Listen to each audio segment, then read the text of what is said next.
Hello, everybody. Welcome to HappyCast with Ben and Brian. I am Brian, and I'm joined by the Fort Smith's Taco Bell Employee of the Month, even though he What? doesn't actually work there, What? Ben. Wouldn't I just be maybe a customer of the month? No, I don't know. Apparently, they think you work there for some reason. No, they'd know us whenever we get around to the window.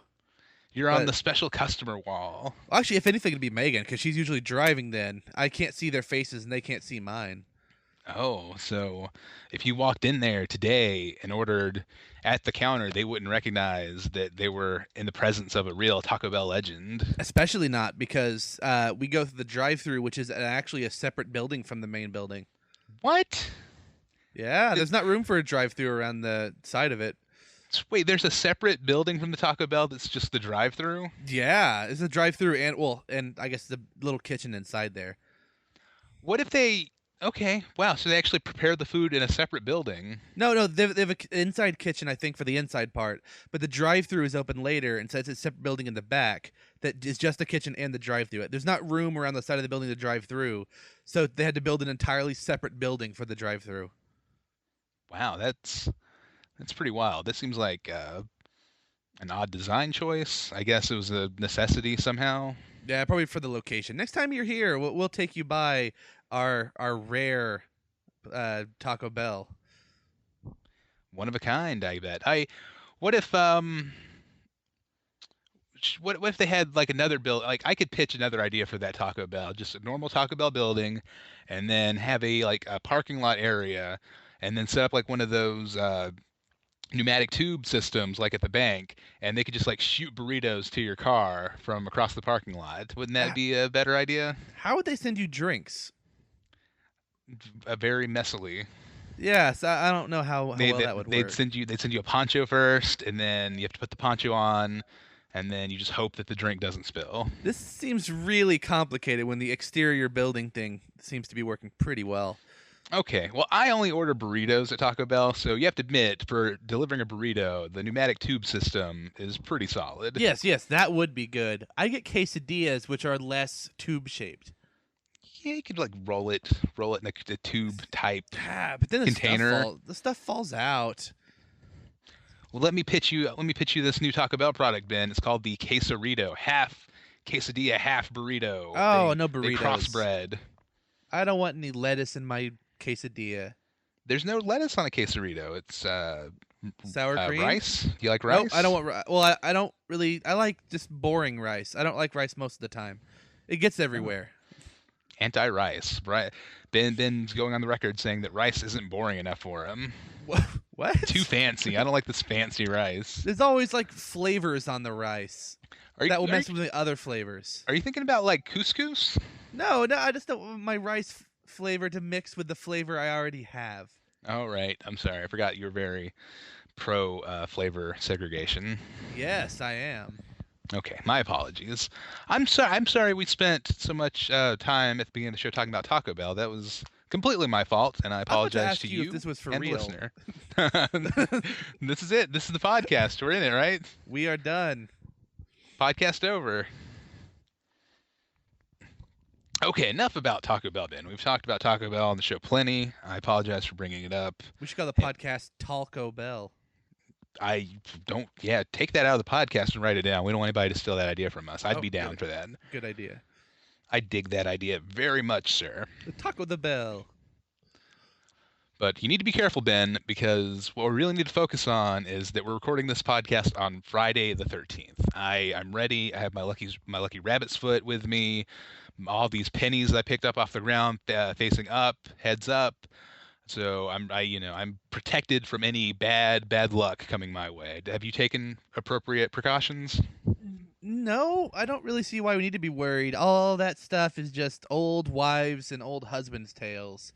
I Thank mean, you for using the gender not gender excluding anyone. Old husbands can also tell tales. Let's have that on the table. they do. I've heard old husbands tell tales before. I don't know why it has to only be wives' tales. You know who doesn't tell tales? Dead men. Dead men tell no tales. Oh, maybe that's why it's only wives. Maybe. It's not dead women tell no tales. No, just dead men. I mean, I guess dead women could tell tales if they wanted to. Oh, but what do dead men though? No, dead men tell no tales. Well, yeah, but you said dead women could. So what? Dead men can't tell tales?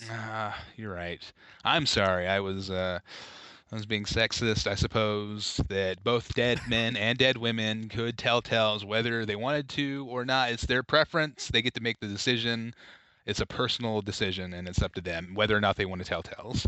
No, well, I don't see why you're so worried. I mean, I opened an umbrella inside earlier and nothing happened to me. Whoa!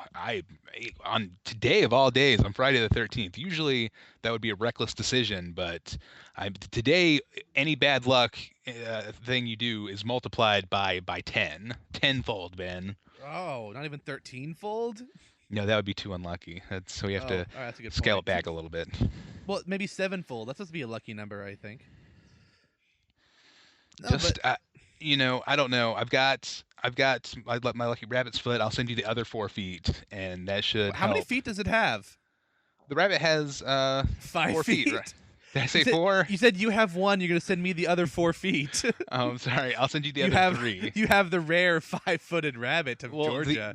the fifth foot is the lucky one. That's where the luck comes from. But Oh, you can okay. have the other 4 normal feet, It's like how you don't find 4-leaf clovers very often. You find 3-leaf clovers, and you add a and 4th leaf. 5-leaf clovers, but those are actually extra unlucky. A lot of people don't know that. Oh, well, I found a 4-leaf clover today, but I purposefully ripped off 2 of the clovers to only make it 2. The clovers, 2 of the leaves. Oh, Ben, I have to question your decision making so far today. You, just to spite you, I want to do as many unlucky things as possible because I don't think anything will happen. I'll be fine. Okay. All right. Well, I'm gonna cross my fingers and hope that everything works out fine for you, but I'm expecting the worst. Well, I want to cross both fingers to counteract that. That's how that works, right? I don't know your silly superstitions. Oh, okay. Well, let's go ahead and move forward to our next segment, Happy Hour, and we'll try to put all this nasty unluck business behind us. It's happy hour again. That's right. Happy Hour is the part of the show where we talk about the thing that we're happy about this week. Ben, what's your happy hour? What do you got? What do you got? Let me I have to get my notes. Hold on, let me go underneath this ladder so I can get my notes. No, don't go around the ladder. What are you doing? I walked under it twice. Once there and once back. All right. My happy hour this week is magic shows. The Gathering? Oh no. No, I Magic don't think shows? there are any shows about Magic the Gathering. Like you're in Las Vegas on a family vacation and you go to a casino and see Penn and Teller perform, that kind of magic show? I have never done that, but I would like to do that before they die or retire. I would like to see them perform, but no, not that. Just magic television shows, magic specials. I used to watch those. I The think they were Magic on of Television show? Fox or ABC Family back when I was younger and a Oh yeah, I younginer. remember. That used to be a big thing, right? Like network magic shows, like David Copperfield would have an hour, or Lance Burton. Is that a magician? LeVar Burton, he's the magician. LeVar Burton, the Yeah, magician. yeah. No, I think the ones I remember the best are ones where it was just a bunch of different magicians doing things.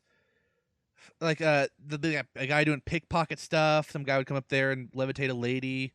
This guy would like stick a pencil in his nose or drink Windex. I don't remember that guy very well. So when did that stuff go away? That's not something that happens on television now? Was it David Hmm. Blaine? Is that the end of it? Well, I think Blaine and Chris Angel started. That's where magic shows went, and that is not the kind of magic show I really liked. Like, oh, That, I want to do street magic and like freak out these people, but then use camera tricks to make it look different. that's the evolution of magic. That's what magic has become. In between there was Breaking the Magician's Code, where the masked magician would like he had like I think 4 specials trying to show how you do these tricks, and he couldn't reveal his identity or his voice. That's And the true. guy that played Mulder and Scully's boss narrated at least the first one. Mm. Because I started watching the first episode recently. He just ruined all these illusions. Like, look, make the Statue of Liberty disappear. You build a platform, put a curtain up. The platform rotates. You put the curtain down. Boom, it's gone. Yeah, like that kind of thing. Ah, And well, David Copperfield is anti-American. Shame on him for making the Statue of Liberty disappear. did that happen? Did people say that? I mean, I don't think that really happened. it sounds I like something people could say. I think might be paraphrasing a joke from King of the Hill. That might be where I got that. Okay, that does make sense. You have been watching that some, I think, recently. Well, I don't know. That guy, he said he was doing it only to older tricks, which some of them are, yeah, indeed older tricks. I know some of them as older. But and he did it because he wanted other like magicians to get more creative, not do the same old tricks over and over, find new ways to do tricks. But apparently that was just a load of crap, and he was just getting paid a lot of money to do this. I read that Fox wanted a show about solving or doing magic tricks and telling how they were done, and he said he would do it. He's like, sure, yeah, I'll break the magician's code and be Yeah, blacklisted from magic forever. yeah. So I guess what happened was that because of that show, everyone's like, "Fine, we almost don't do magic on TV anymore." And then Chris Angel and started doing his thing, but now they're back. I like the idea of street magic's pretty funny to me because like a big stage production like a Lance Burton or David Copperfield, people show up and they're dressed up for the evening. It's a night out on the town. You take your best girl out to see a magic show, but the street magician is almost forcing his magic upon unwilling participants. Like, check this out! I just made this card disappears behind that glass now. I was like, I was just trying to walk to work. What are you doing? Yeah, I have to think about this all day now. you see, that's part of my problem. That and how he would do camera editing to make it look different. Like I know with oh look at me levitating trick. He would do this. I know this little trick you can do to make yourself look like you're levitating. Does he actually say that? Is that his delivery? Oh, look at me! I'm levitating. Yeah, that's exactly how he says it. No, but, yeah, I know. Like he would do it a one way for them and get their reactions, but then for the TV show, he would actually like attach a harness to himself. You only see his feet go way off the ground, whereas normally you just barely see someone levitate. Yeah, it's like a foot trick. Like you're just kind of like elevating yourself with like the tips of your toes on one foot or something. Yeah, yeah, and you do it like from the side, and that's what they see. Which yeah, that's kind of cool. But the camera version, he's actually being lifted up, and they splice the two together, which is just Mm. total crap. I don't want it like that. I want to see what they saw. You want to see some raw street magic footage? So I'm okay with like, all right. For example, I talked about Wizard Wars last week. I finished that as far as it's been so far. It was really good. I could go over that again if I need to, or do you think it matters? No, no. I think the faithful listener remembers Wizard Wars well. All right, yeah. Because I talked. Well, then we've been watching the Carbonaro Effect, It's which one of Chris's favorite shows. we barely touched on that last time. But yeah, it's just this guy. It's kind of like being a street musician, No, it's not like that at all. He doesn't play No. any music. He doesn't have an instrument. No, it's like being a street magician, Oh, right. except instead of on the street, you do it inside of buildings. Yeah, but you're like pretending to be a like Circuit City employee or something like that. Yeah, or like you Except act something like you're a that's waiter and you do crazy stuff. or maybe like a business that actually exists now. Yeah. Oh yeah, Not, that's gone, isn't it? like you walk out of that building like, yeah, the guy at the Circuit City just he showed me he like dug down to pick something up and his clothes changed. It's like that Circuit City's been gone for 10 years. And turn around, the building's gone. It's like, oh no, Whoa. what is life anymore? No, I don't think that's quite what happens on the show. Exactly. No, but he'll pretend to be like a pet store employee, and he has invisible fish that he sells, and all these people believe that he has invisible fish because he is good at sleight of hand. He actually like has to do things, not just levitating things. He does cool tricks. I don't know. I recommend that show though. It's filmed in the Atlanta, Georgia area. It is, yes. I'm gonna go out hunting for this Carbonaro to see if I can get magicked. You should. It could be Is on the that show. is that a past tense verb to be magicked? I think if you had the K. Magicked? Well, you don't have to pronounce the K. But a lot of, okay. I've seen the K. I don't know. Oh, I like that show though. We've been watching that show. It's been pretty entertaining to watch these people go crazy, believing these crazy things. Like he does a lot of fish ones, I guess. But there was one where he had like a bunch of stickers, with that fish on them. If you add water, it turns into a fish. Hmm. And people like I wonder sometimes. I think they have to be told because they have to sign a release form at the Yeah, end. that's true. To get on television. But I like to pretend that that he just lets them go out the door and they're just gone, and then they just believe all this crazy stuff and start trying to look it up later. I And like I like that the last trick of the show they do the big reveal where he's like, "Yeah, this thing that makes these fish come out of the stickers. It's known as the Carbonaro effect. You heard of that?" And they're like, "No, I don't. No, I've never heard of it." It's like, "Yeah, it's a hidden camera magic show." And then, because nobody, this is not like you're on candid camera. This is not a ubiquitous phrase that everyone knows. no. There's like this moment where they're like, oh, "Okay," and then you see it slowly dawn on them, like, "Oh, I'm on TV." It's like, yes, yes, you are. Yes, you are, dumb person. You sure are. One of my favorite things is when he's like, "Oh yeah, yeah. Have you heard how boomerangs can go back on the wall sometimes or stuff like that?" And they're like, "Yes, like yeah, I've heard of that somewhere before." Like, no, you haven't. He just made it up. You have Yeah, of not heard course. of Yeah, yeah. that. Uh-huh. I So know. you the Carbonaro effect sometimes. Like, yo, yeah, I've heard of the Carbonaro effect. Of course. Yeah, yeah. Like, come on, dude. You're just no, you did not.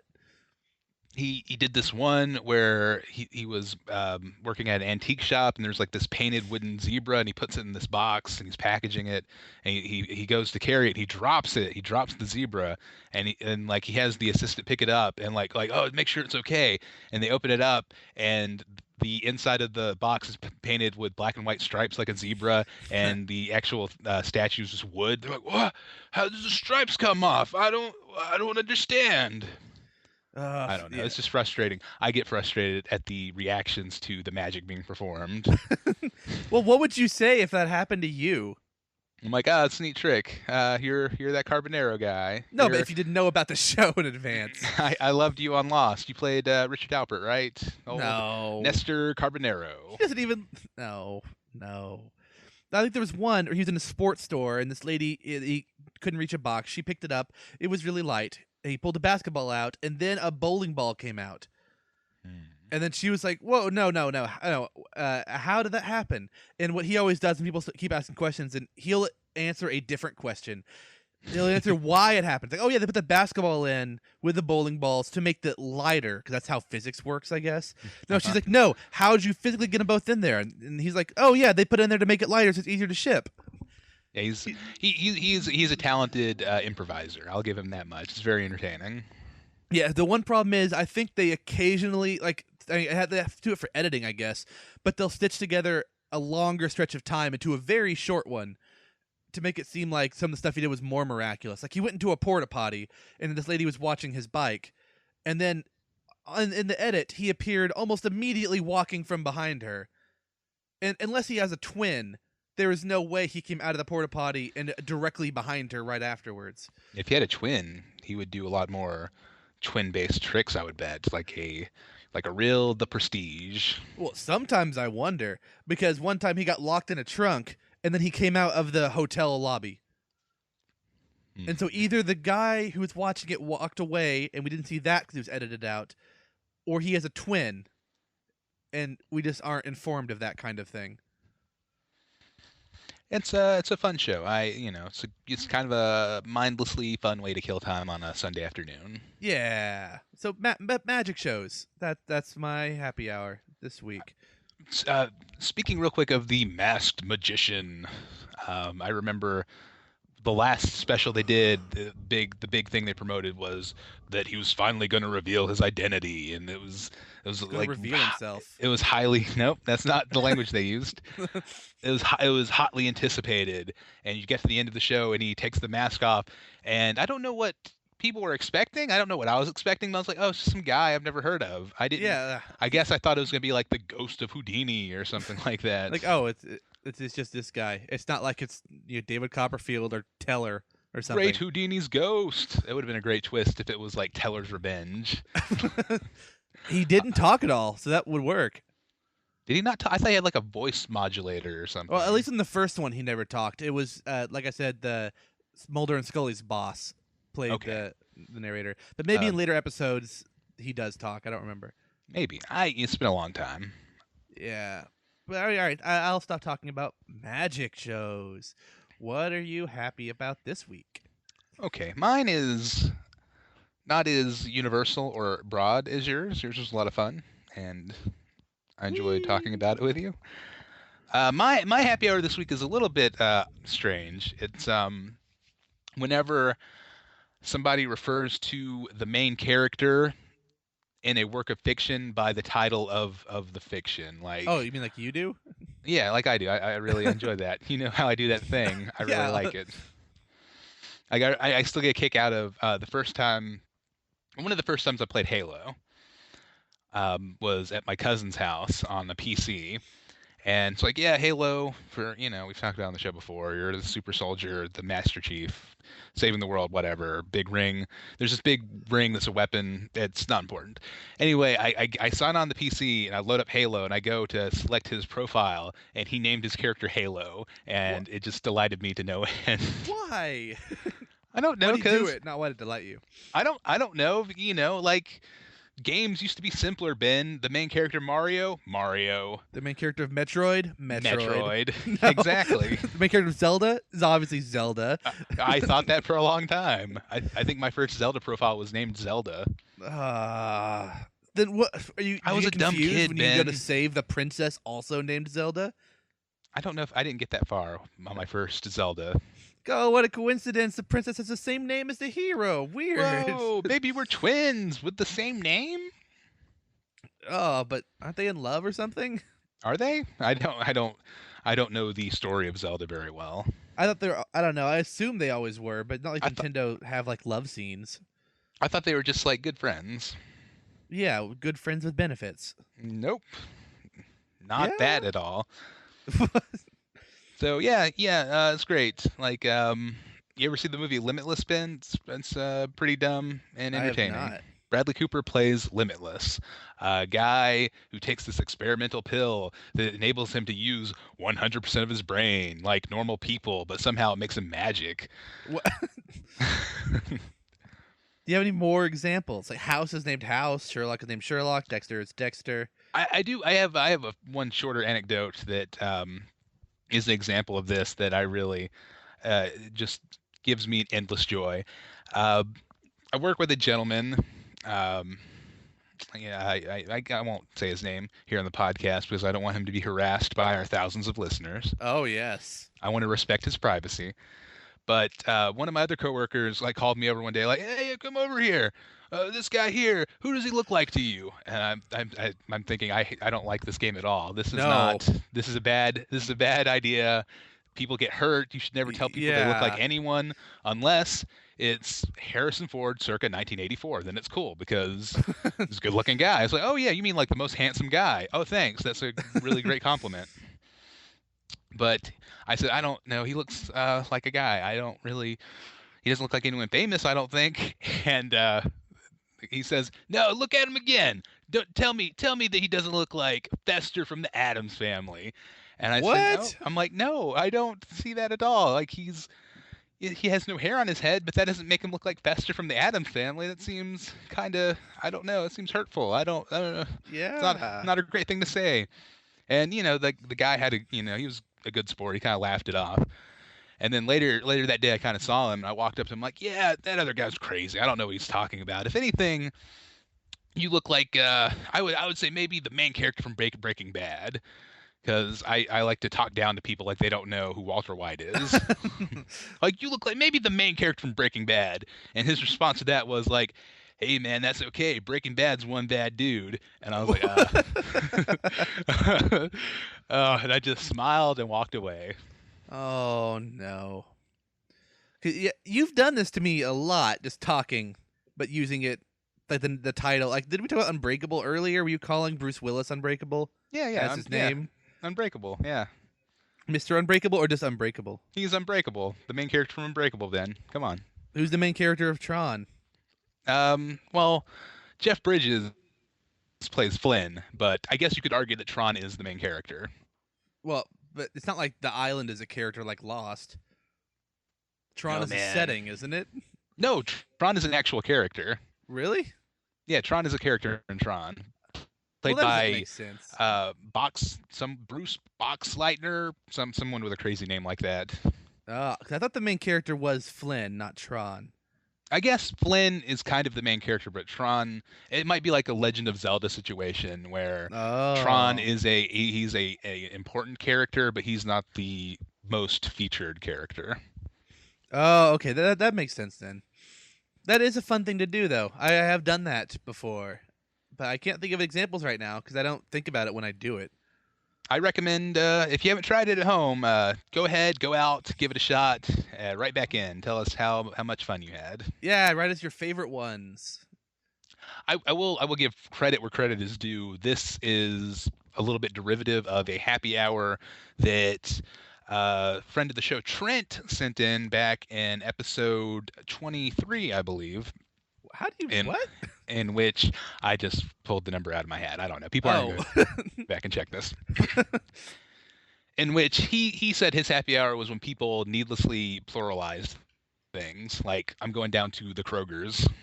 So Ah. this is kind of like that. So shout out to Trent, real happy hour trailblazer. Tr- Sorry, tr- my tang got tangled there for a minute. Your classic Chris moment. Aha, you know Chris. I You don't know Chris. I do know Chris. Okay. You had dinner at his house. He tricked you into eating that salad. Remember? He didn't trick me. I think his wife tricked me. Okay, I'm sorry. She was carrying the salad. I just want to say that nobody put a gun to your head and made you eat that salad. No, but she brought the bowl. She brought it over and then like just kind of put it in there, like without being like, "Hey, cool. Are you allergic to lettuce?" And I'm not, but Can people be allergic to lettuce? I don't know. Is that a known allergy, like peanuts or shellfish? I mean, I'll have to look this up. I'm Okay. allergic to social interactions. I know how that goes. I got a touch of that myself. Well, it looks like on a poor and gluten-free blog, someone said they're allergic to lettuce. Did you say poor and gluten free? That's what the blog is called. Okay. Yeah. Well, I guess we're done with that then. Okay, now that we're finished, let's check out a word from our sponsor and then head into a Bummer Patrol.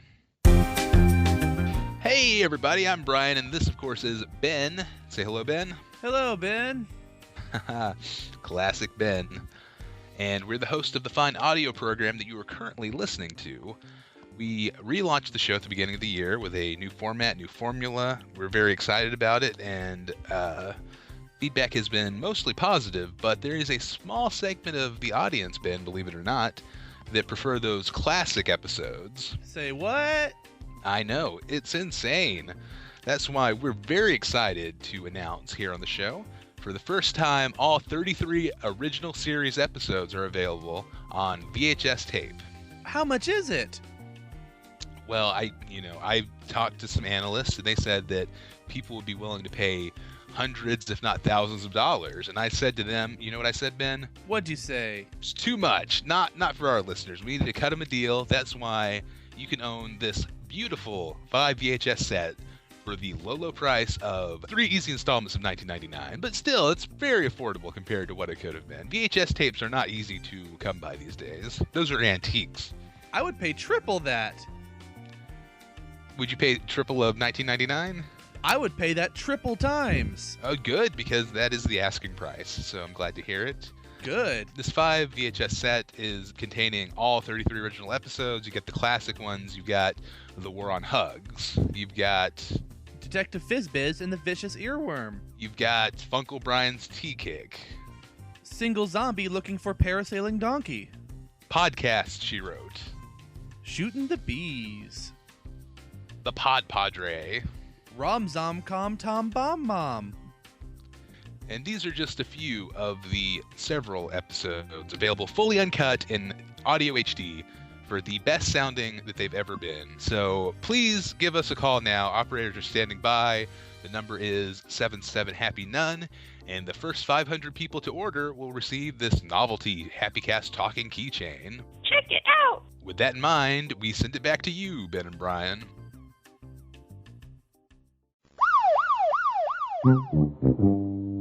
Oh, man!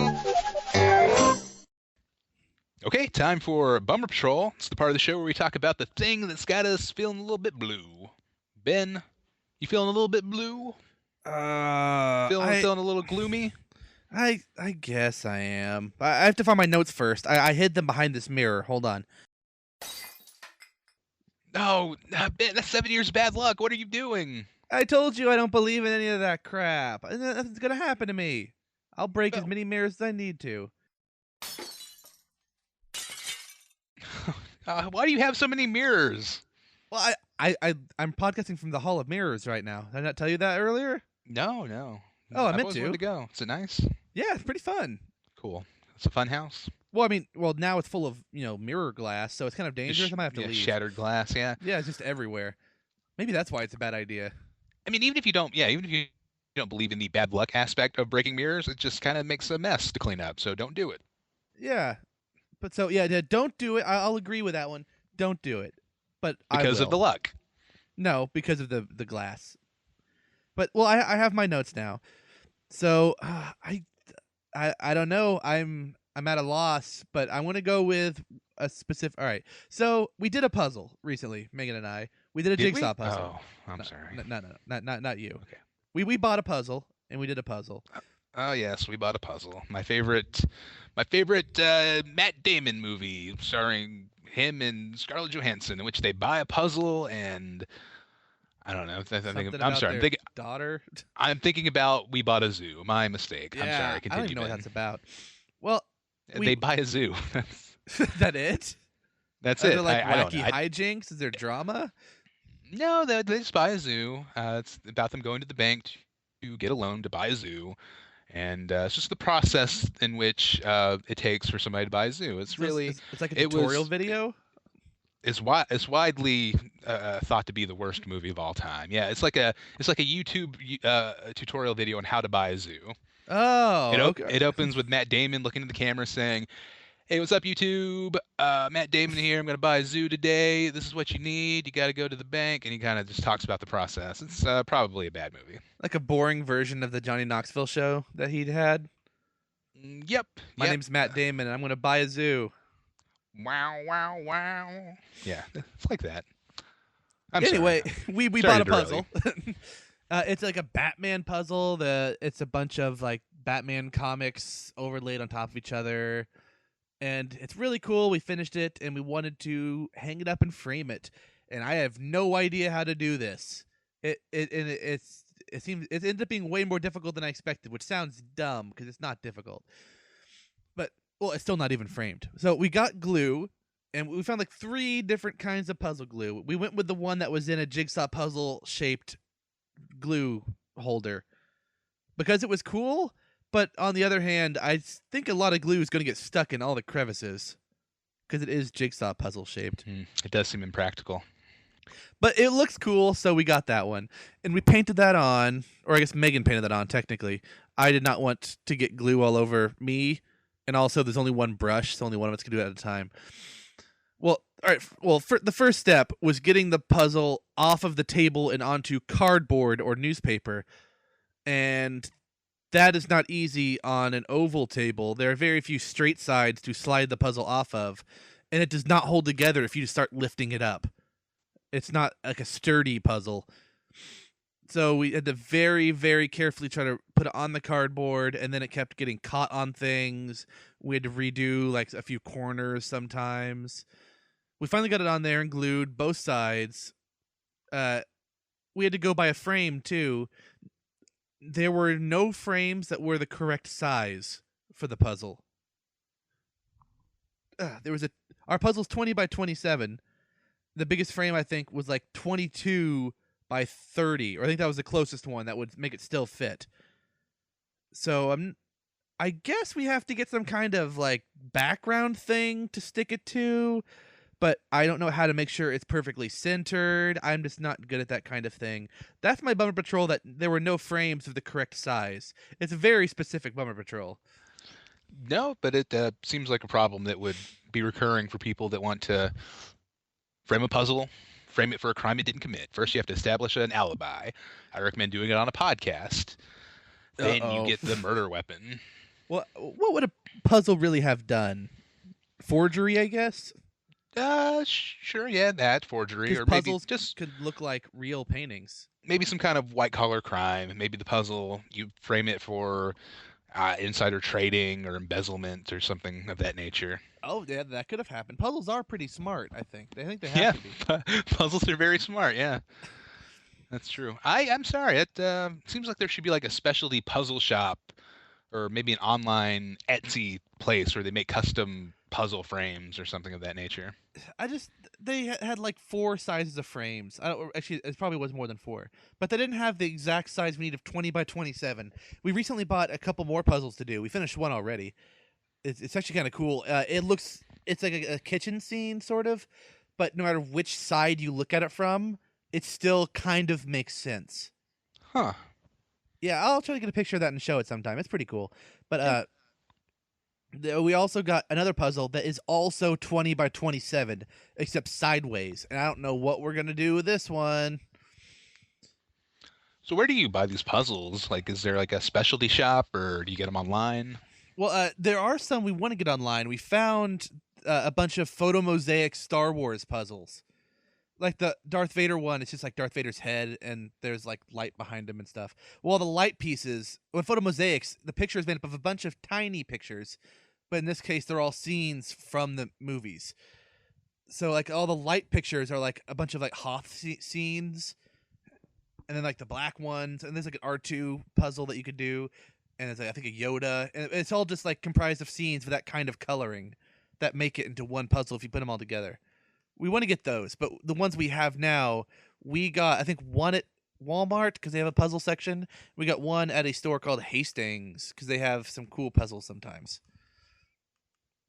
Sounds very cool. I'm very envious of your puzzle skills. Yeah, it's fun to do while we watch something like Friends episodes that we've seen before, or listen to riff tracks. We aren't forced to actually have to watch the bad movie. We can just listen to the commentary and look up if things get interesting. Yeah, that makes sense. Very good for multitasking. Yeah, so yeah, puzzles are my happy hour this week.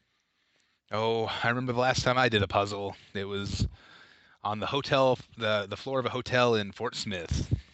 Oh, how many pieces was it? Uh, 25? Ooh, I know. impressive. It was tricky, and much as you're describing, I was hanging out in a hotel watching an episode of Friends I'd seen before, one of the Bruce Willis episodes. Ooh, that's actually And where we stopped. oh, it's a real treat. He's really fun to watch on that show. Surprisingly humorous. Like he doesn't get a lot of chances to do comedy, but when given the opportunity, he can deliver. Yeah, just like Pizza Hut. Yep, when given the opportunity, Pizza Hut can deliver. Sometimes weather prevents it, but Yeah, as you have all heard before, but usually they deliver. yes, this 25-piece cat puzzle took me way too long to put together. It was shameful. Like hours, days, Like even. like 1.5 episodes of Friends. Why didn't you like glue it together and frame it when you were done? They didn't have that in the hotel minibar. If they had had puzzle glue, I might have thought about it, but Your hotel had a minibar? no, it just had an empty refrigerator. Oh, I got excited. I don't think I've ever been in a hotel that had a minibar before. Nor have I. I think that has to be a pretty upscale hotel to have an actual minibar. It happens all the time on TV. So if you wanna buy a $5 Milky Way bar, you'll just have to wait until the next time you're in Georgia, and I'll sell you one. I've got a Milky Way bar and give it you for $5. Oh, cool. Just stick it in the fridge in our room and then pay us to open it. Yeah. Next time you guys are in town, call me beforehand. I'll go to your room. I'll check in for you. I'll stock the refrigerator with all kinds of treats, and then once you're gone, I'll come back, take inventory of what you ate, and then I'll send you the bill. All right, It's like that sounds good. it's like your own mini bar. As long as the microwave works. Well, yeah, so there's my happy hour puzzles. All right, puzzles. Wait, no, what? I was trying to see if that would work. My bumper patrol not being able to find the correct size frame.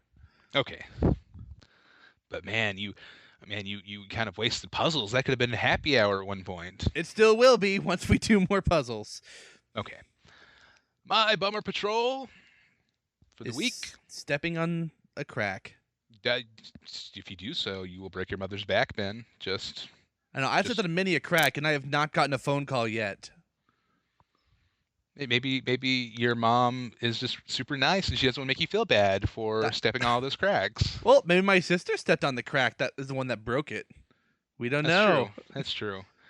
You never know if you have multiple children with if you have some siblings. You don't know who is responsible for breaking the back.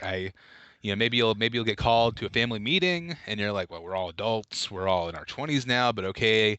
And then you find out that your mother's back's badly injured, and it's like, all right, which of you kids did this? Like, I've been in Wisconsin for 6 months. What are you talking about? It's like, one of you stepped on a crack, and I know it. I'm gonna get to the bottom of it.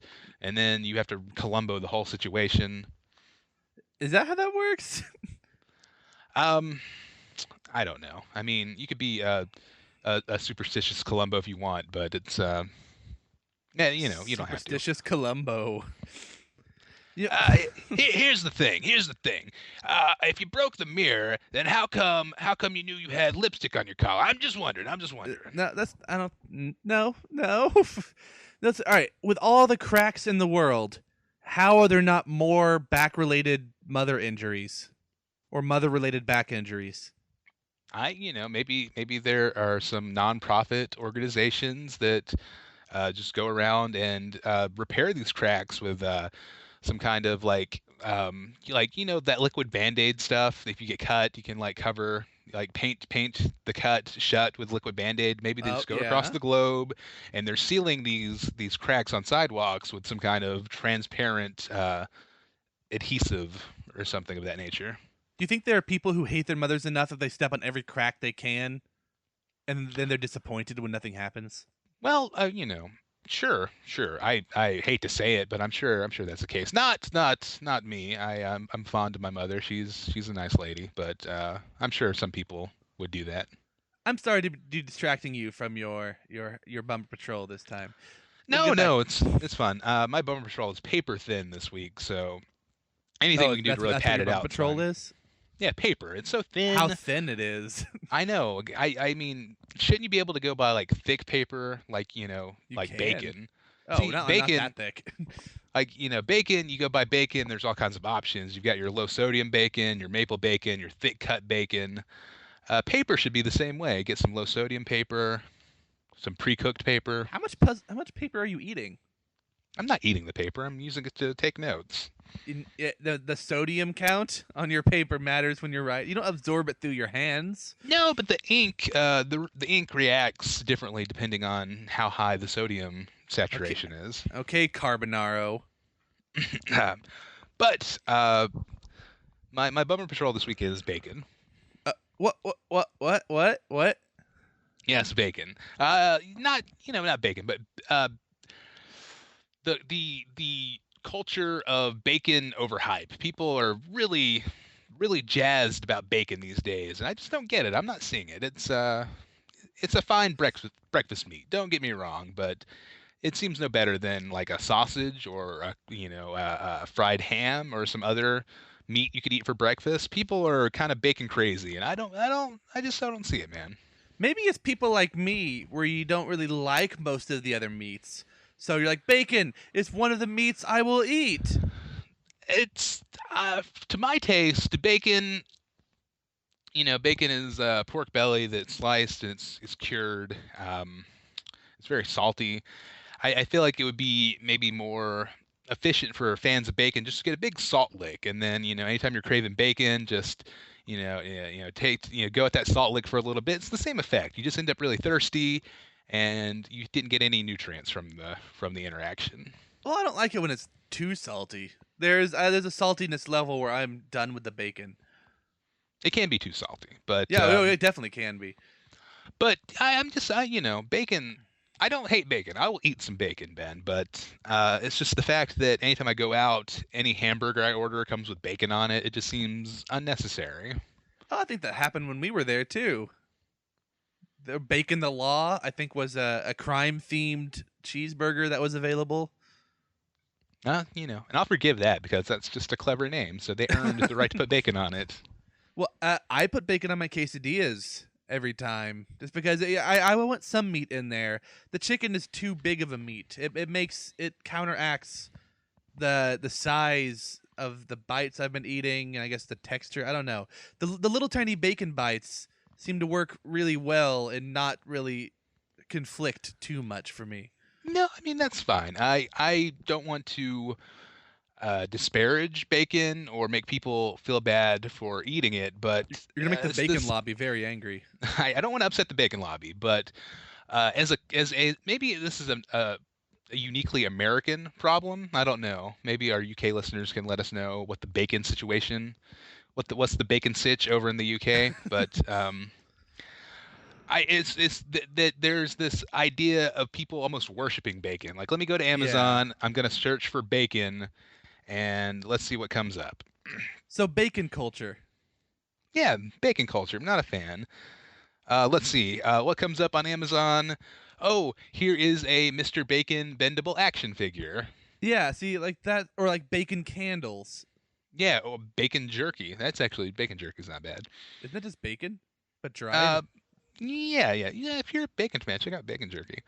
I don't like jerky. Oh, but this is It all bacon. happened when one time I was tricked into eating deer jerky, and I was very unhappy about it. Oh, not a fan of venison, are you? I was kind of tricked into it. Well, I didn't want it anyway. I was kind of, well, maybe pressured is the right word. And then I was chewing on it, and it was just in my mouth, and I kept it there for about an hour until we left, and then I spit it out. Why?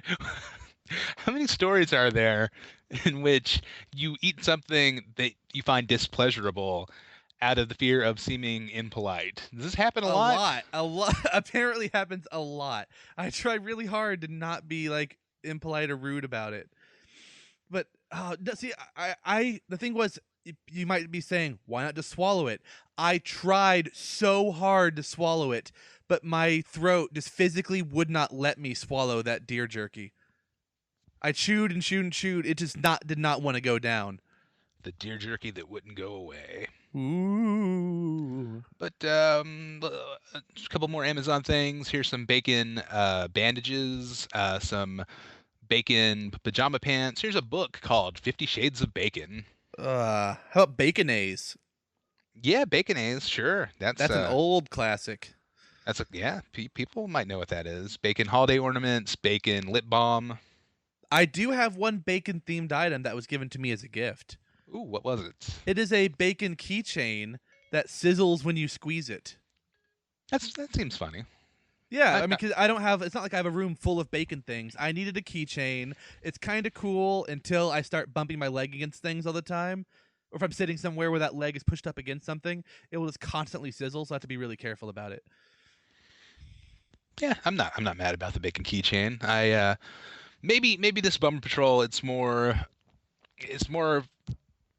coming from a place of me not understanding people being so passionate about bacon. It seems to be on this pedestal that is Made of above bacon. any other. Yeah, this bacon pedestal, uh, covered with baconaise. And I don't Ugh. know. It's fine. It's not. It's. I have no strong feeling of bacon either way. I could take it or leave it. You know what I like more than bacon? Um, I love.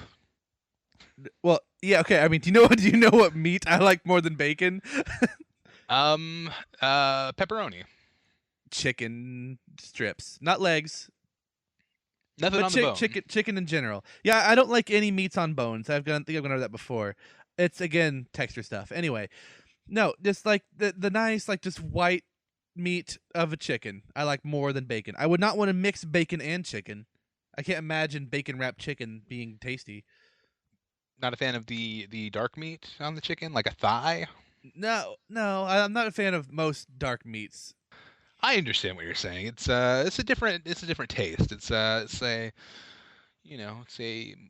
more delicious cut of meat. It's fine. It's not for No, no, everyone. no. Maybe if you're a meat lover, it is. I am not a meat lover. I'm a meat liker. I'm in I'm like with it. here in like with meat. Yeah. I'm not a big fan of meat myself. I've been Well, you're the meat dabbling. expert. I've been dabbling in vegetarianism. I haven't had any meat for about 2 weeks now, and I feel pretty good about it. Whoa. It's not necessary, Not but necessary, but it's fun. It is fun. So maybe once we get done recording this podcast, I'll go out and get a big triple Whopper with bacon on it. How about that? How about a triple bacon with Whopper on it?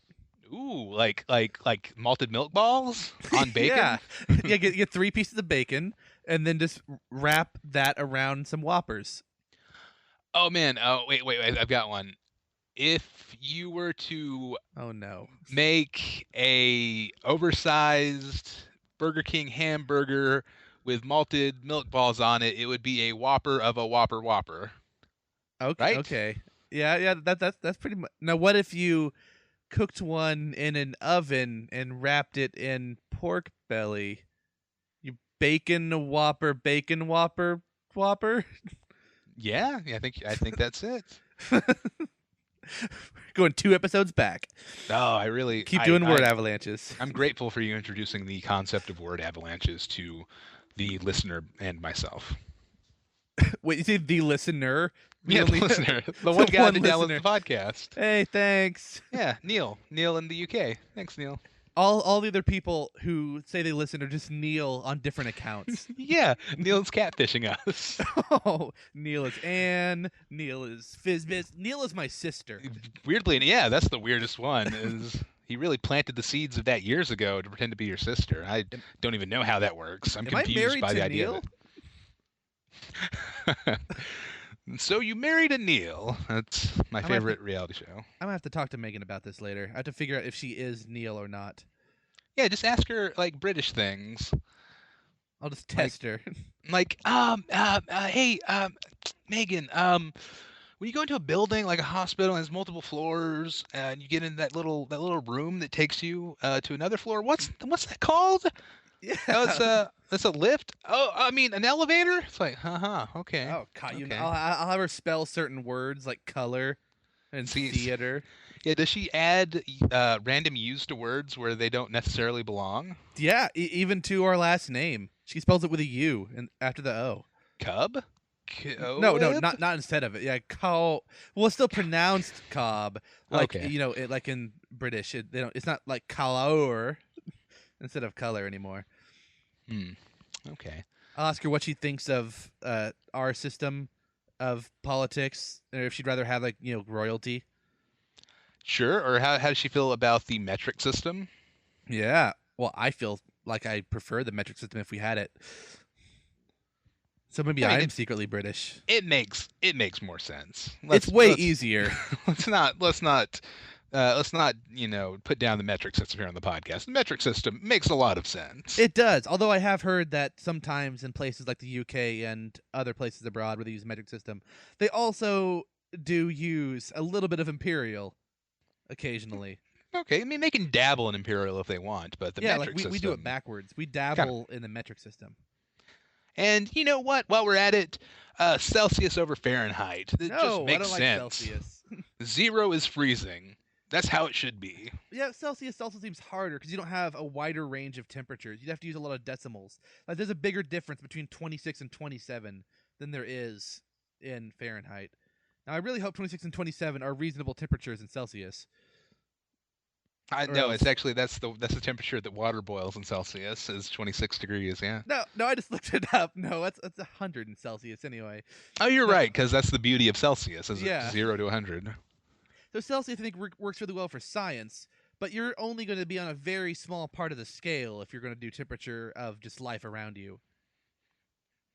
Whereas there's a difference between like 70 and 50 here.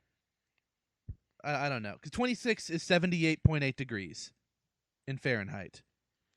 I guess you're right. I mean, 27 Fahrenheit. is 80 degrees. It's like that's a significant point difference between 78 and 80 to me. Yeah, I mean Fahrenheit. Sure. I mean, I'm not saying that we should just abolish Fahrenheit altogether. It certainly has its place in our world. I mean, Like novel it, titles. if you need to know at what temperature that a Kindle will burn. Reference. Yeah, that's oof, man. I had to reach way back for that one. That's My really nose is far. bleeding. But yeah, if you're getting your air conditioning turned down in your apartment and it goes from being like 80 degrees to 78, that's a difference. That you can feel that difference, right? Yeah. Yeah, but that's only like 27 to 26 on Celsius. Oh, yeah, so British listeners, or the people who use Or Celsius listeners, Britioners for short. Britioners. Bristeners. Uh, I'll workshop that one and bring it back. anyone who uses Celsius. Question. On air conditioning units, do you have decimal points, or is it still whole numbers? Good question. Because these are just whole numbers, but I can see decimals being important there. Ben, I think you need to submit this to our new segment, Ask a British Person. Oh, perhaps I shall. Maybe anyone else could do that too if they have questions for British listener Neil. And also we have another one. Our only listener submitting questions to himself. Oh, that is a good point. Well, I guess since I submitted that one, I don't think I'm Neil. I don't think you're Neil. What if that's like the big like Sixth Sense style twist at the end of the podcast? Is we were all Neil all along? Oh no, that's gonna be really confusing in the coming weeks. Hint at future. Oh, Ben, always hinting at the future. Oh, we need to focus on the presents, man. Oh, I love presents. Oh, me too. So your happy hour was bacon. Nope, that's not true at all. Mine was puzzles. Double happy hour. Let's move on to Bumper Patrol.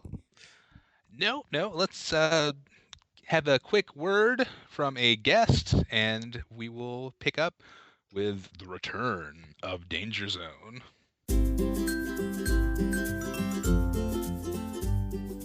Welcome to a special edition of the HappyCast. I'm Mrs. Cat Hat, and I'm here with my special pet, Marshmallow, to talk about black cats and Friday the 13th. Did you know that all black cats are actually aliens? Sent from another planet to protect us. So when you see a black cat, they're not unlucky. Just smile, wave, and say the special code word that means you know the aliens are here to protect us. Kibble! Marshmallow here is actually a black and white cat. That means she's half Earth cat and half alien cat. These cats are our special friends and must be treated with respect. What do you think, Marshmallow? Marshmallow says, Earth is a great planet and cats can share it with humans. This has been the special Friday the 13th edition of the HappyCast. See you next time. Say goodbye, Marshmallow.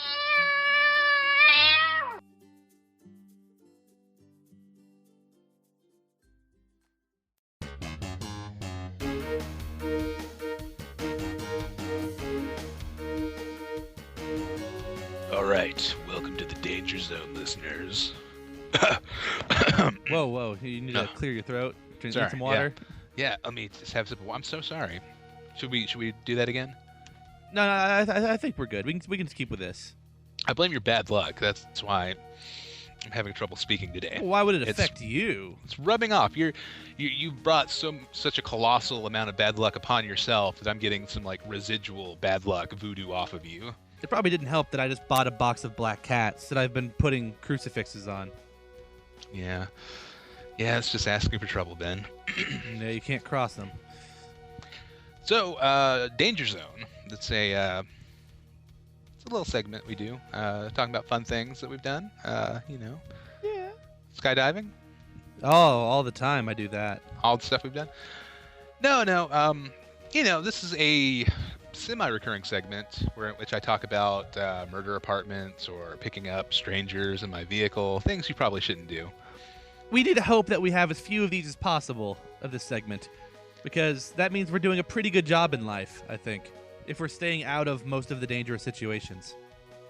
That's true, and I'm going pretty far back in my past for this one, and I kind of went back and forth on if it should be a danger zone or not. It could have been just a normal bummer patrol, but I feel like the spirit of it might be good enough to put in danger zone. Oh, you let me know. All right. And then if we have time, I will tell mine. But if not, I'll save mine for another danger zone. Do you actually have one? Oh yeah, we talked about it beforehand. I almost used it as a bummer patrol. Fun. Okay. It's all right. super dangerous. So okay. Ooh, I want to hear about the danger you were in. That's our backup if we're running high on time. Okay. Wait. Well. No. Whatever. That didn't make sense. I knew what you were saying. So what happened to you? This is the story of the most afraid I've ever been in my life. That time you drank bleach. That time I drank all that bleach, which you shouldn't do. Public No. service announcement: don't, be careful with bleach. Don't get it on your skin. Don't drink it. It's bad news, bears, man. Yeah. But Bareface? no, I didn't say bear. I didn't say bareface. Oh, sorry. I didn't say Bad News Bareface, the least successful movie in box office history. Okay, so allow me to paint you a word picture, Ben. Oh, you do this at least once a week. I do. I try. I'm not a very skillful word painter, but I like to dabble. You're a word artist. Yes, I am. Yep, a regular word artist. It was many years ago. About 15 years ago, I was 12 years old. Should I play flashback sounds here? Sure, yeah. This is kind of like a Danger Zone jumping jack flashback combo. Ooh. Should I play both songs at the same time then? Jumpin' Jack Flash and Yeah. Danger Zone. You know what? Do it, but only for like 3 seconds right now.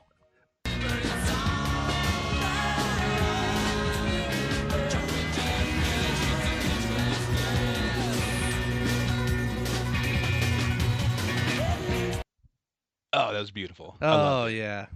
We should sell that on iTunes as a single. People would pay money to hear that whole thing. I think we have to actually redo the songs ourselves to do that. Oh, okay. Yeah. That's right. I forgot that our bumper music is just clips of famous songs. But they're really short, so I think it's still okay. I think it's fair use. I don't think we're getting any legal trouble. It's not like we're trying to play the song for other people or anything. No.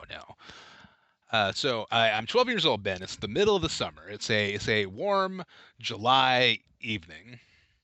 Ooh. Yeah, school's out, having a good time, doing all those boyhood summer things that us kids did, all kinds of shenanigans, getting into trouble. Catching grasshoppers, eating frogs.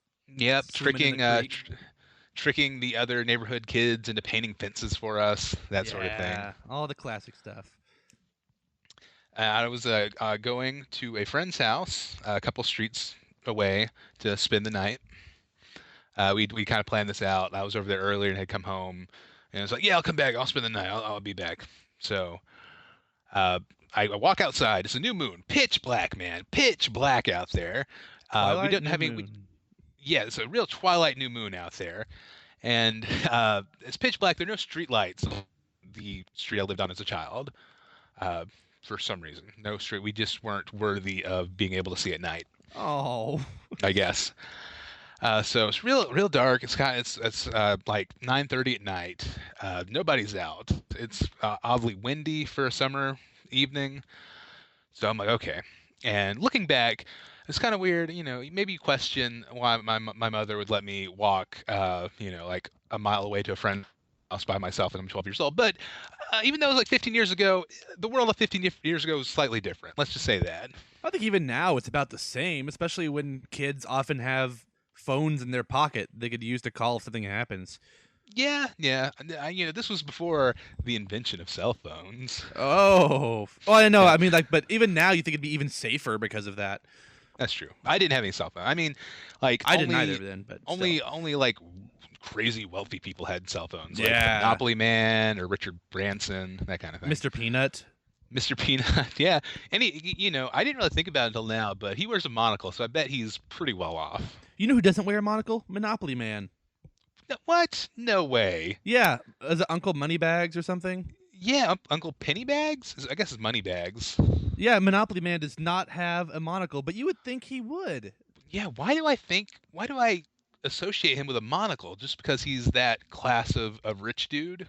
He used to be called Rich Uncle Pennybags, so I guess you're right. Okay, cool. That's what I remember. Not Moneybag, Pennybags, and now he's Mr. Monopoly or something. I blame it. I blame this misconception, and I could be wrong. I blame it on a joke in Ace Ventura, Nature Calls, I think, in which there's a guy who looks like the Monopoly Man, and he's got a monocle, and there's a joke like, "Hey, thanks for the free parking." I think that might be where I got the idea from. I don't know. Maybe there's not even a monocle in that scene. I could just be adding monocles where they don't belong in my memory. Well, I think it's because of the Peanut guy, or Mr. Peanut. Is that his name? Yeah, Mr. Peanut. I just said it, and I already forgot his name. Yeah, Mr. Peanut. Mr. Peanut. Does Mr. Peanut have a mustache, or does he just have the hat and the cane? No, and the he has the hat, the cane, the monocle. But no mustache. Well, yes, but Mr. Monopoly, he also has the cane and the hat. So I guess I just mixed up the mustache and the monocle and give both of those to both characters? I don't know, man. Maybe... Yeah, I could see you're confusing Mr. Monopoly with Mr. Peanut. It makes sense. According to Wikipedia, he was not Mr. Peanut, but Mr. Monopoly served as the inspiration for Vault Boy in the Fallout series. Oh yeah, I can see that. Yeah, well, all right, that's all though. So I'll let you get back to your story. That's a fun little side tangent. All right, so I'm walking. It's dark. It's a dark evening. The streets are deserted. It's like weirdly quiet for 9:30 at night in the summer. Like Last Man on Earth style? Like Last Man on Earth style. You thought there would be like kids out catching fireflies, playing in the sprinklers, or lightning bugs, depending on what region you're in. Fireflies. I've heard it both ways. Oh, I think I have two, but I think I said fireflies. See, I don't know. I might have said lightning bugs or lightning bugs. Lightning bug. Light bugs. I call them glow bugs. You from like rural Louisiana? Yeah, that's where I grew up. Rural Louisiana. Rural Louisiana. Okay, so I'm walking down the street. Weirdly quiet. It's like deserted. It's like that episode of The Twilight Zone where the guy wakes up and there's this deserted town and it's the last man on Earth, like Last Man on Earth style. Well, like I said at the start of that. Yeah. I like my reference more. That's what I was referring to whenever I said it, though. I was thinking of that at least. Didn't he read like a book and break his glasses? Spoiler alert. Oh, that's a different one. Yeah, that's Time Enough at Last. Okay, because it reminded me of that one. I thought another classic. I think the one I'm thinking of is called Where Is Everybody? Where were they? I think he ended up being in like some kind of deprivation chamber, and that he kind of created this false reality for himself, I believe. Oh, it's like the Truman Show if there were no actors hired, and it's just if there are Truman? no actors and it's all in his head. Yeah. Oh, and it's all in his head. Okay. To Serve Man is a cookbook. Are we just spoiling Twilight Zone episodes now? There's a gremlin on the wing. Yeah, there was really a gremlin on the wing. The guy cut his vocal cords so he'd win a bet to not speak for a year. That doll killed the dad. That might be my least favorite one, is the vocal cord one. There's nothing like weird or paranormal about it. Yeah, it's just creepy. The old guy trying to get into heaven, and he like the guy said like, you can't bring your dog in here, old countryman, because the dog was freaking out. So the guy's like, I guess I'm just gonna walk through purgatory for a while, and he walks a little ways further, and he sees another gate. And he's like, Bill, welcome to heaven. He's like, what? What are you talking about? I've been to heaven. It's like, no, that other guy down the way, he tries to trick people into going to some other place. It's like, okay, that's a weird Twilight Zone. Okay, fine. That's it? Like dogs, I guess all dogs go to heaven, so that's why he could sense that the gatekeeper was trying to send him to hell. Oh, that's tricky, though. Twilight Zone's weird. I didn't think heaven and hell was based off of how gullible you are to believe someone up by the gates. No, in the Twilight Zone mythology. How you are as a person? No. Like, ultimately, what you do in your life doesn't matter. It just depends on if you get tricked into going into the wrong gate. It's just one test once you die. Yeah, that's really what it boils down to. Okay, anyway. All right. Twice it was, topic at the same part of the story, almost. It was Earth the whole time. I'm sure there's like 3 that end like that. Probably. Okay. My apologies. You're gonna cut all this out, right? You're just gonna the story. That's all people want to hear. I'm walking down the street, Ben. Last Man on Earth style. I think I hear some rustling behind me. I stop. I turn around. I look back. I don't see. I look for a good 10 seconds. I don't see anything. Like, okay, all right, it's weird. So I keep going about my way a little bit faster this time. I'm feeling a little bit nervous. Like I thought I heard something. I'm not sure. And then I could swear that I feel something behind me again. I stop. I stop a second time. I look back. Like there's still nothing there. Still nothing there. It's all in my head. My mind's playing tricks on me. That has to be it. And I go a bit further, and then I hear something like rushing up behind me, and I feel something grab my shoulders and say ah, and I turn around, and you know um the old kind of like fight or flight response people have. Yes. Um, do you have any guesses on what if I were a fighter or a flighter? I would have thought you would have fled, I Okay. guess. Fled, yeah, you're right. I mean, if you want to use a real word. Flighted. Flighted. Do I flee or do I fight? I want to say you flee. Okay. Maybe pee yourself first. Because people, there's this big like fight or flight. It's a big, it's a well-known thing. Apparently, people don't tell you there's a third option, which is I turned around, dropped to my knees, and yelled as loud as I could, "Please don't kill me." Wow. And I opened my eyes, and it's my friend who I was going to meet at his house. Like he like came to my house first and saw me come out, and he decided to follow me and give me a good scare. But I yelled as loud as I could, like, "Please don't kill me!"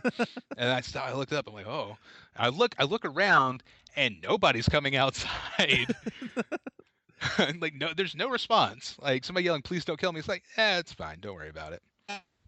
So anyway, I yelled, "Never mind," and then Never mind. and then we have a good laugh, and we kind of walk to his house. But oh man, and then I had to carry. I've carried the shame with me every day since, knowing that when it really comes down to it, that my survival instinct is to just beg for my life. So this happened like 2 weeks ago. Yeah. Oh yeah. No, this was Thursday. Oh, okay, Thursday. No, I was 12 at the time. Okay. So I think hopefully I've evolved as a person now, and I would like to think that I would flee. What about both? Not the begging part, but like fight flee? Like No, you're throwing punches backwards as you're running? no, like you turn around, punch him in the face or like the leg or something, or kick him in the shin, something to make him stop, and then run away as fast as possible while begging for mercy. I guess if you really want to like freestyle it, you could mix the two approaches and see what works best for you. Yeah, see, there we go. We figured it out. And your danger zone was more of just a scared zone. It was zone. Okay. See, I mean, it's more of a jump and jack flashback. It was probably more than any point in my life I felt like I was in a real state of danger. Like I felt like my life was being threatened. Okay, that counts. My sister might have one of those stories. I wonder if I should tell that now. No, save it for her. It's her story to tell. Okay. But yeah, I mean, I felt a sense of danger that would not recur in my life until 15 years later when I picked up a stranger. Oh. Well, I am involved in my sister one. I wasn't the one that felt like I was in danger.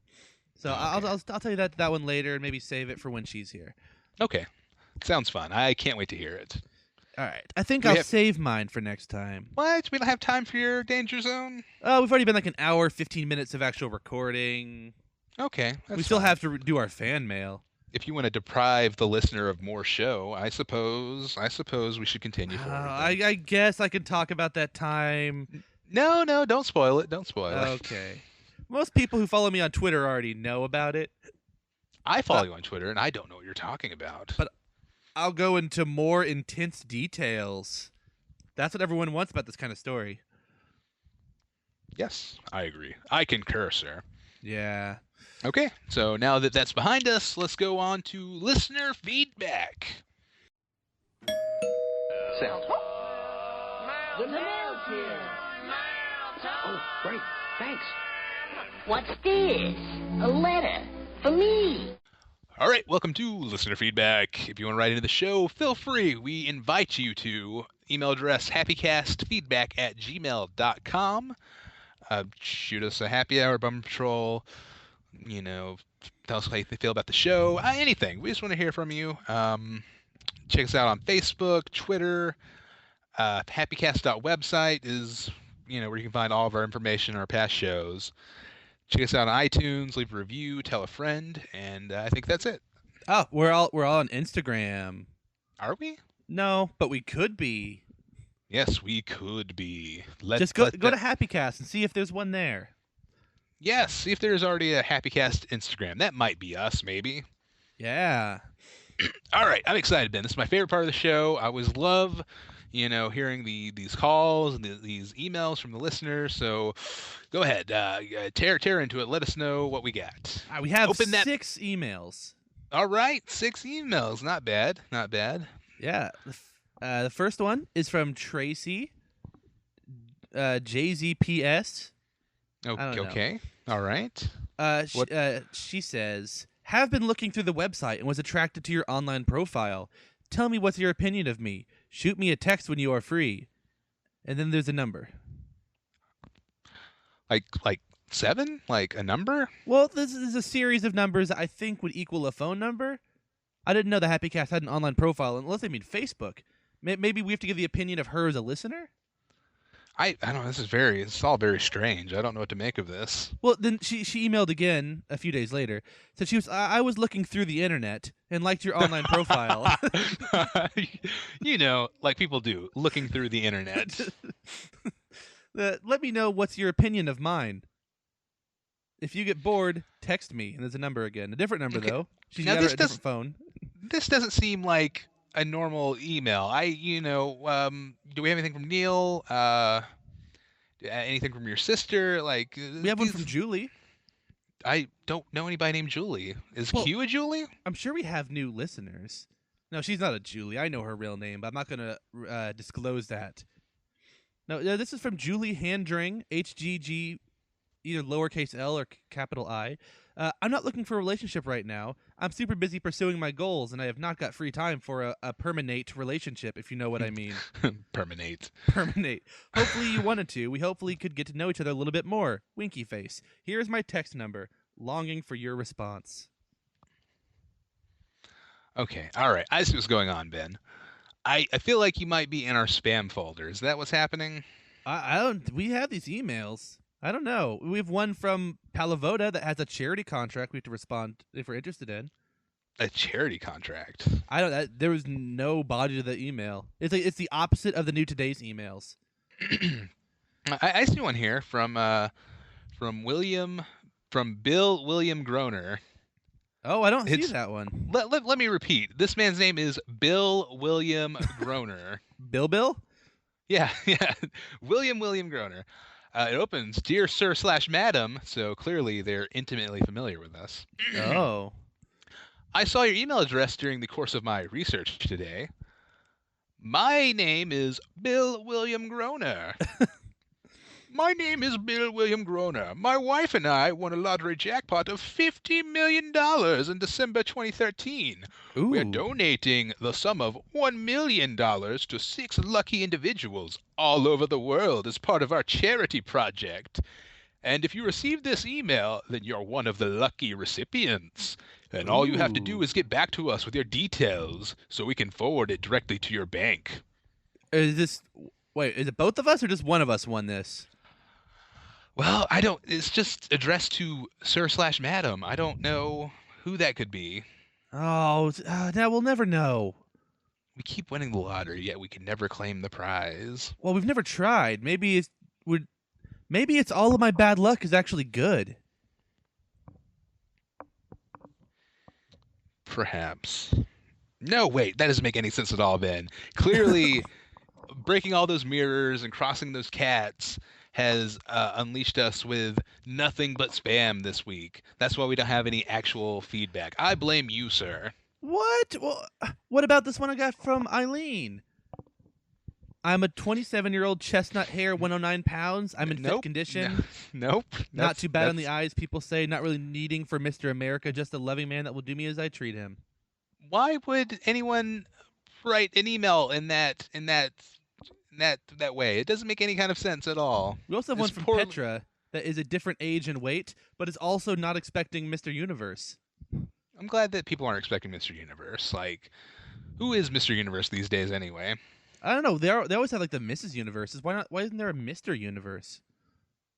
Spam has gotten weird, Ben. It's been a while since I've actually looked through this, but a lot of it seems to be an email trying to lure you into calling a number or texting someone. Yeah, I don't understand how that works. I've got one, no name, no subject. It just says, "At last, we left my boyfriend." We? Yep.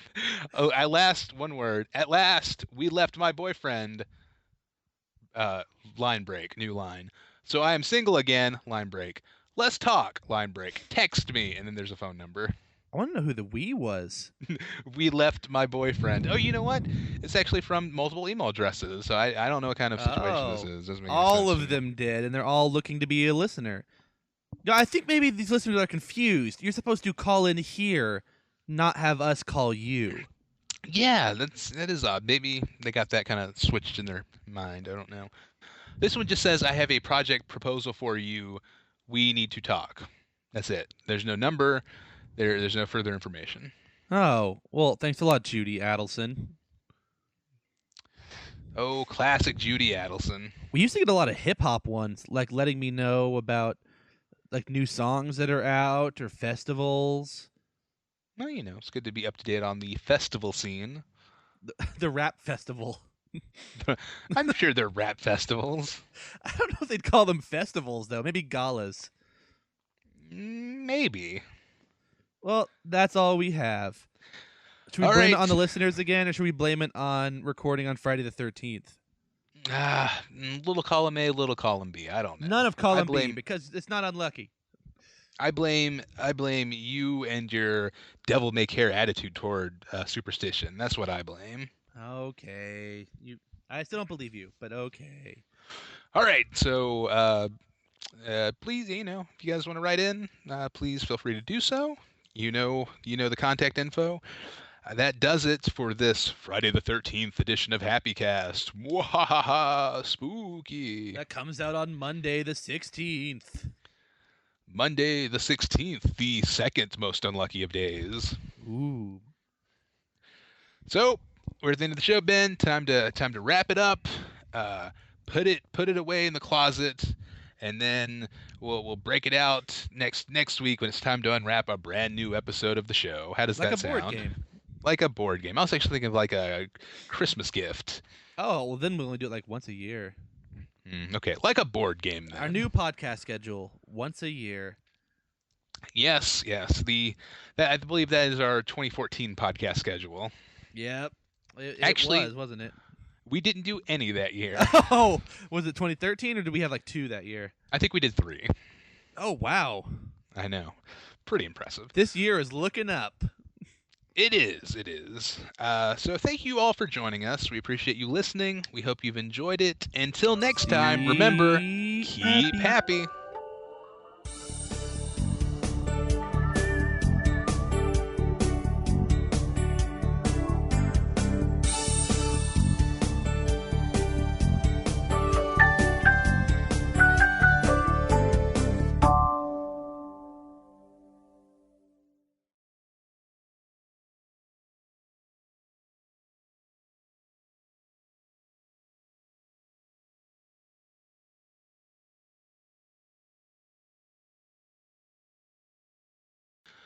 All right. Well, we managed to make it through the show unscratched. No thanks to you trying to, really take us down on Friday the 13th, Ben. I don't know why. Why do you find it so hard to believe? Why do you find it so easy? It's never been easy. All right. Let me just test this out. So, do you also believe that a cat will try to take breath from a baby? Yes, cats are very sneaky. You have to keep your eye on cats. They're cannibals. They'll try to eat people. Is I mean, I guess I guess that doesn't make cannibals them because they cannibals. eat people? They only eat cat Uh, people. yes, cat people, people that own cats. Yes, That- so is it unlucky to rock an empty rocking chair? of course. I hope you don't. Are you doing that now? I hope you're not doing that. I That's am. crazy. I'm rocking 3 rocking chairs right now, What? Why do you own so many rocking chairs? so I can rock them. Okay. Uh, how about, let's see. To drop a fork means a woman will visit. To drop a knife means a man will visit. To drop a spoon means a child will visit. Huh. Well, I mean, I've never heard that one. It sounds a little strange, but I could maybe, with a little bit of testing, I could maybe prove that one. It is bad luck to chase someone with a broom. It's just impolite. Maybe they're mistaking manners with luck at that point. Is this to chase someone holding a broom? Like if the person has a broom, or if you have a broom? It doesn't specify. Just no chasing when there's a broom possessed by either party, I would assume. A sailor wearing an earring cannot drown. I've never seen any sailors with earrings. Pirates. Are pirates sailors? Well, they're on the sea a lot. They're sea drivers. Uh-huh. Okay. All right. I don't know what else you. I guess that would make them a sailor. All right, all right. Okay. How about animals can talk at midnight on Christmas Eve? That's just nonsense. That's stupid. Like for how long? Like just for the hour, or I think for the minute. no, until it's 12:01. Yeah. Smell Huh. dandelions, wet the bed. I mean, that's that's the excuse I used as a child, is that I always smelled dandelions before bed. That's always your It's not my excuse. fault. It's not my fault. It's superstition got me. All right, all right. How about if you see an ambulance, it's very unlucky unless you pinch your nose or hold your breath until you see a black or brown dog. I mean that just might be like an obsessive compulsive tendency at that point. There's a song that goes with it. Touch your toes, touch your nose, never go in one of those until you see a dog. It's a terrible song. That's what it says. Okay. All right. Okay, you're right, Ben. Maybe you've made your point. Maybe this whole superstition thing is a bunch of nonsense, and I've been worried about nothing this whole time. Ben, you're fired. We need to find a replacement.